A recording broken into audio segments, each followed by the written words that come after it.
Former FBI Director James Comey has come under fire once again, this time for failing to submit private memos detailing exchanges with President Trump during Comey's investigation into the administration's ties with Russia, according to him.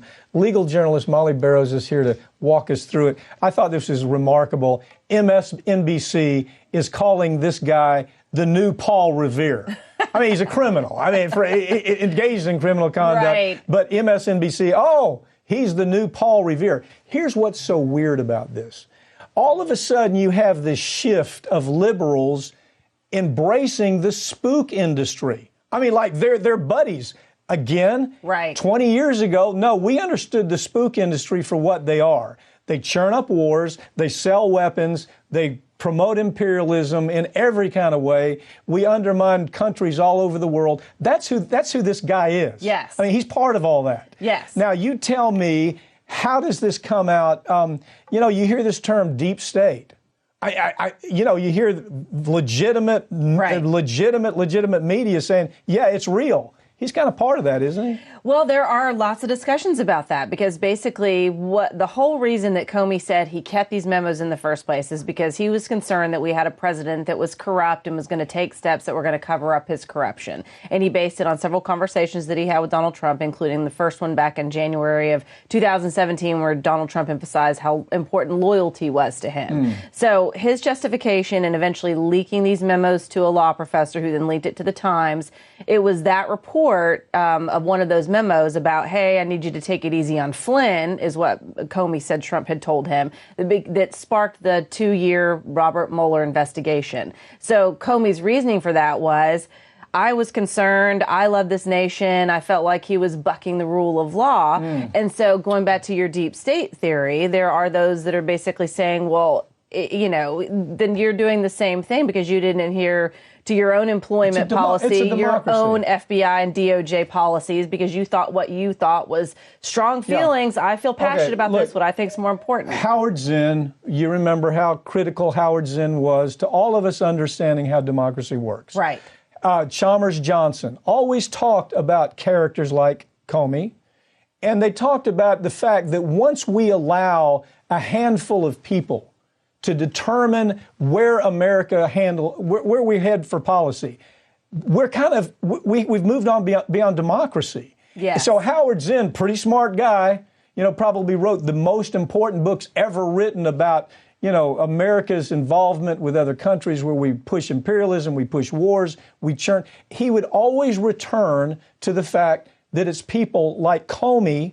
Right. He didn't call it deep state. He called them kingmakers. Well, they're an elitist way of thinking that we know what's better than the average person. We're more educated. We have more money. We understand how the world works. And I think there is this perception, especially in higher ups of law enforcement in any realm of government, that perhaps they have access to more information. They know better than the average person. So what they feel about something should go. But ultimately, that's going back to your point. And that's why we have democracy. That's why we are under the rule of law, why it is supposed to be applicable fairly to all, because it's a standard by which you judge your behavior. You don't get to pick and choose what you do and what somebody else does. How does MSNBC make him a hero? I mean, where does that come from? Is it just a hatred of Trump?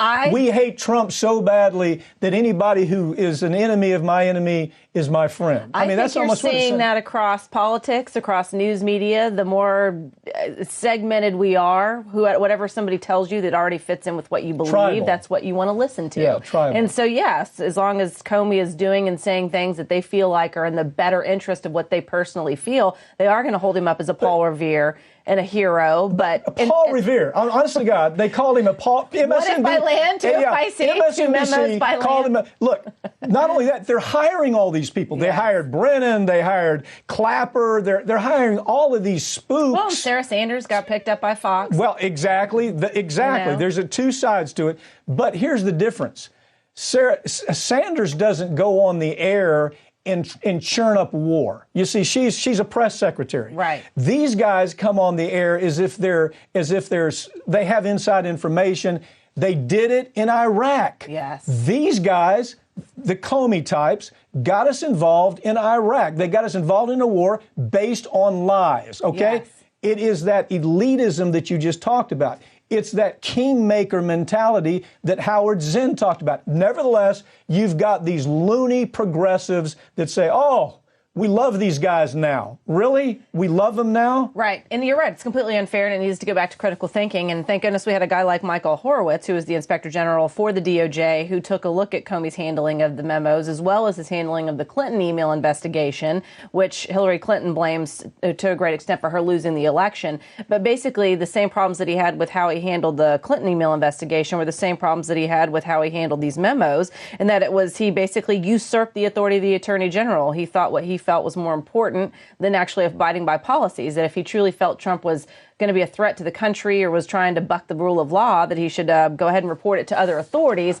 And you don't keep these personal memos and then hand them out to your attorneys and hand them out to the press. Howard Zinn and Chalmers Johnson were brilliant. They thought these types were the biggest threat to democracy.